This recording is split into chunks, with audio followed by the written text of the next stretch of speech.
Right, hospital reporters, pride and dignity. Stop the New World Order. Welcome to Herpanwo TV. Right, it's about 7:30.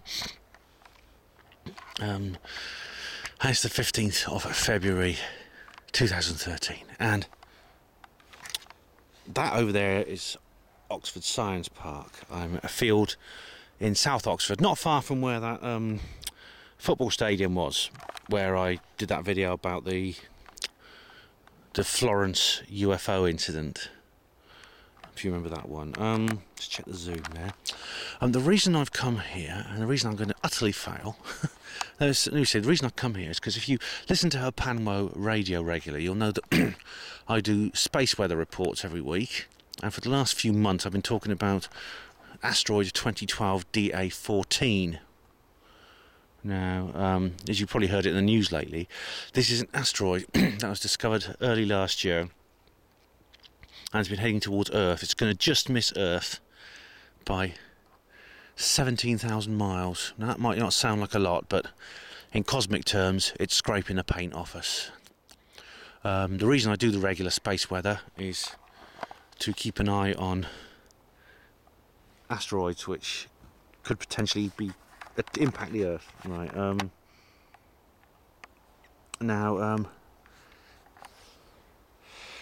Like I said, this asteroid is the closest an object of this size has come to the Earth for a long time. Like I say, it's 150 feet across. So it's a big asteroid, and it weighs 130,000 tons.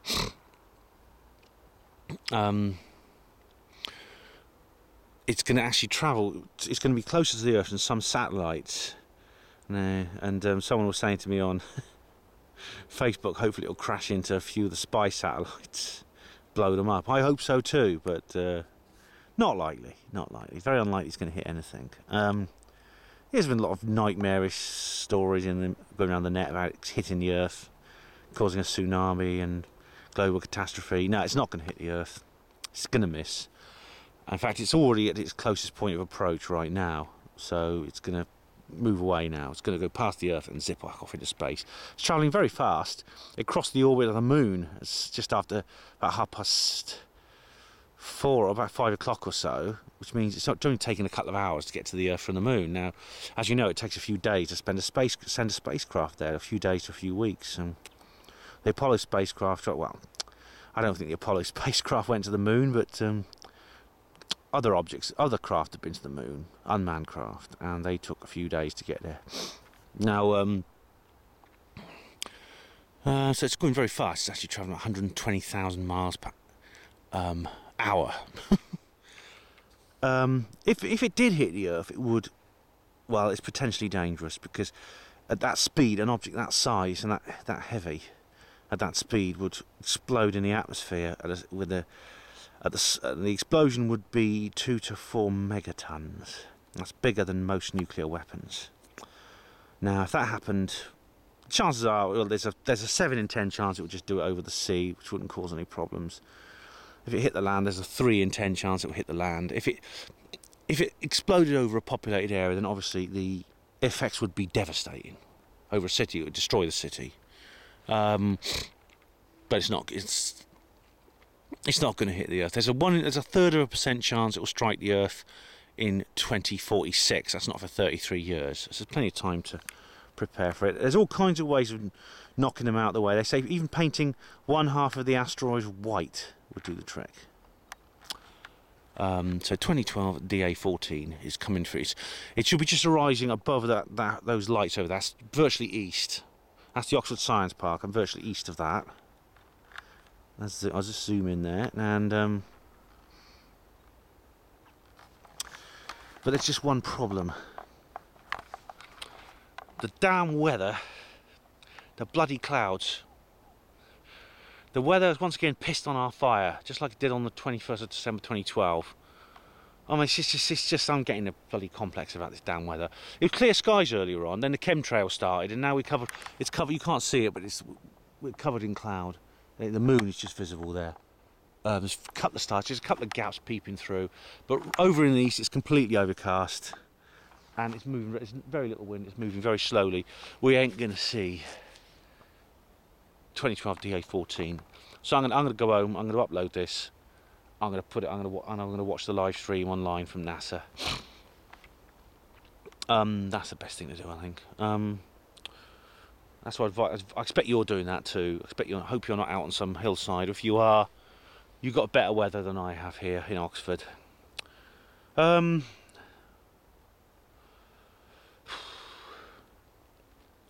clouds, bastards.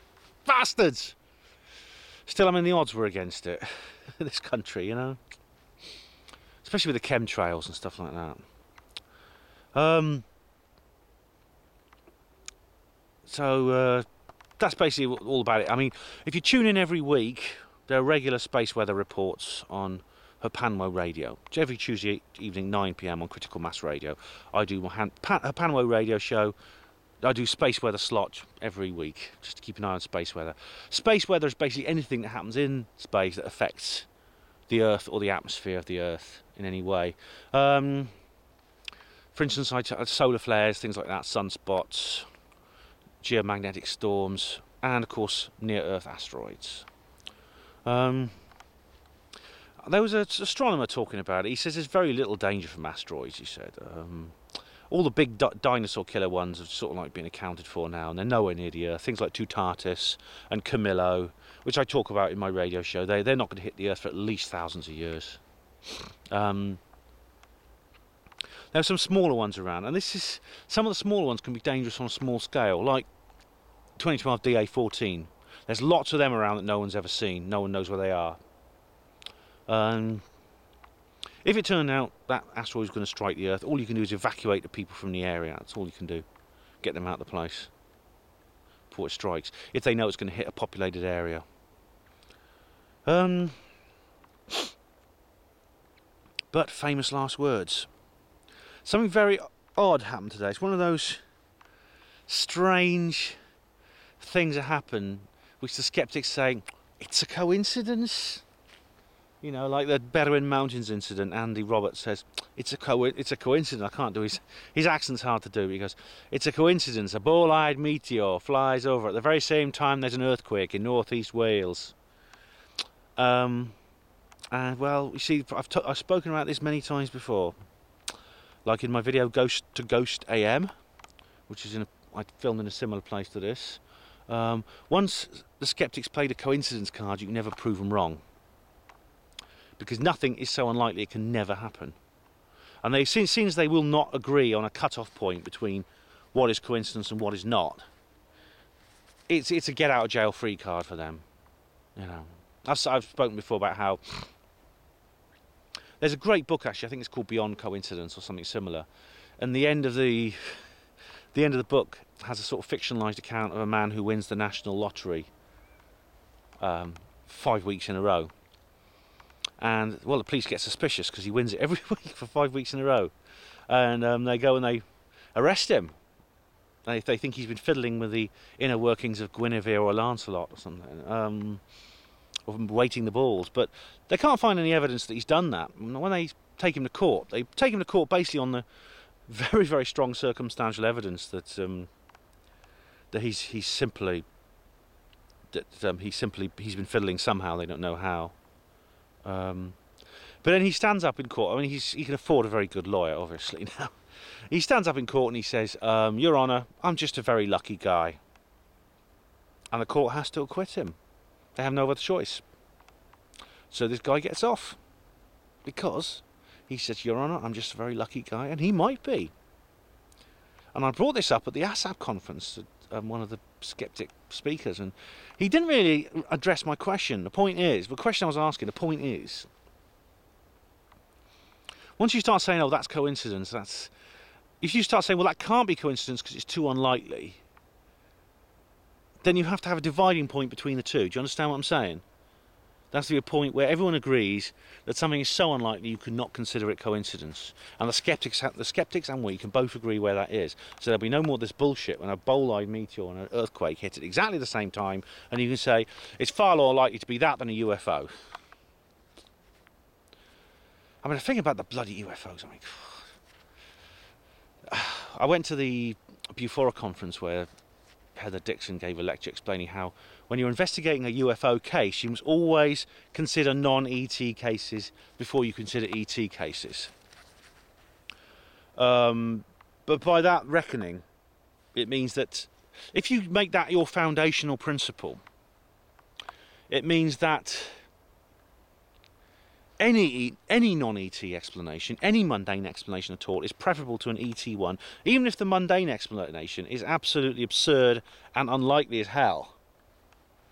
So you can, by that reckoning, by that if that's your foundation of your logic, and you can stand up on a stage and talk complete bollocks about beekeepers wandering around moorland, or truckloads of burning manure, or flying lighthouses, and you'll sound more credible, and you get a big round of applause for being very scientific and sensible. But because it's a non-ET explanation, and they'll say, well, because it's non-ET, you're more sensible, and that's more scientific. That's a crap. You always know when you've got a good UFO case, when the skeptic explanations become more crazy and crazier than anything a believer could come up with. And some of them are utterly bizarre. Anyway, I'm digressing. The coincidental, or very highly synchronous, whichever way you choose to look at it, event that's happened in this case, where I'm sitting here staring at an overcast sky, feeling like a prat. A few hours ago, today, a meteor did strike the Earth, a much smaller one. They reckon it was about maybe it'd been 10 feet across. And it didn't strike the surface of the Earth, but it did do considerable damage. It was in a place called Chelyabinsk in Russia. It's in central Russia, and there's lots of sort of mobile phone footage of the thing, and it's basically across the sky. It's a huge, enormous, bright explosion, almost like a bright sun, almost like the sun. It looks like it's so bright, and it exploded. And of course, everyone went to the windows in their buildings in a place called Chakbut, I think it's called Chakbul.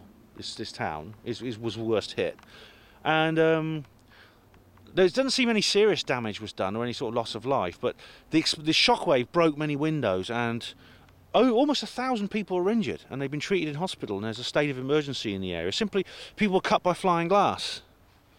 And I couldn't believe it when I went onto the news website this morning and said a meteor has struck. And at first I thought it said it killed 950 people. But no, it injured 950 people. I don't think anyone's been killed. But I thought, my God, I mean, how on earth?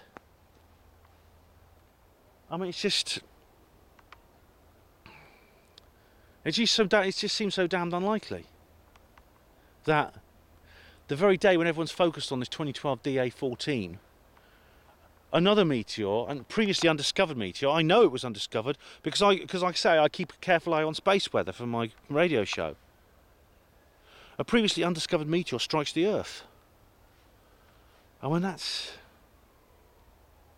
surely that must make that must make Chris French's skin crawl. That kind of coincidence.